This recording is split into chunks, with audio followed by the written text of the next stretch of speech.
Quand on aborde la question des ministres insoumis dans un futur gouvernement, Jean-Luc Mélenchon répond à une question par une autre question. Hier, tous les blocs politiques en dehors du nouveau Front populaire ont affirmé clairement qu'ils voteraient une motion de censure en cas de présence de ministres LFI dans un futur gouvernement.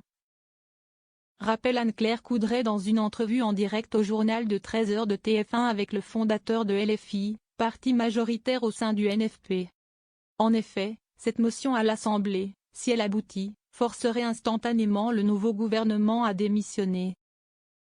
Ce risque suppose une hypothétique absence de ministres insoumis dans un gouvernement formé par Lucie Castet, candidate proposée par le groupe NFP.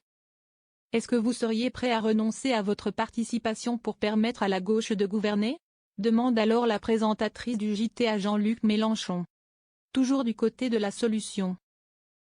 Nous ne serons jamais du côté du problème, répond le fondateur de LFI.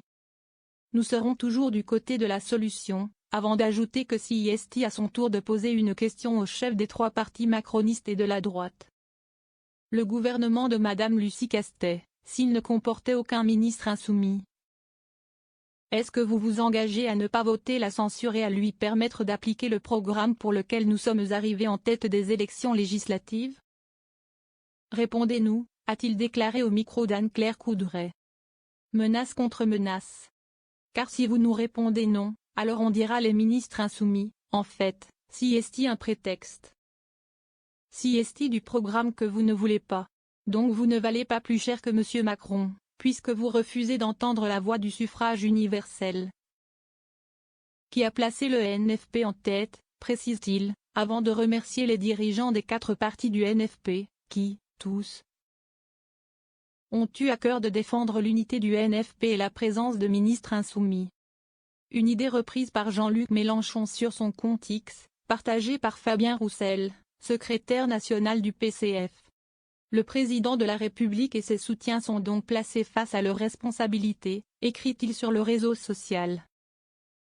Ils doivent s'engager publiquement à laisser Lucie Castet et le nouveau Front populaire gouverner sans agiter la menace de la censure, ajoute-t-il. En guise de dernier mot, Jean-Luc Mélenchon rappelle les intentions de son parti et renvoie la balle dans le camp adverse. Si est à vous, la droite et les macronistes, de dire si vous respectez la voix du suffrage universel. Et je le redis à M. Macron, nous vous avons adressé un avertissement, si vous ne nommez pas Madame Castet, vous aurez une motion de destitution, conclut-il.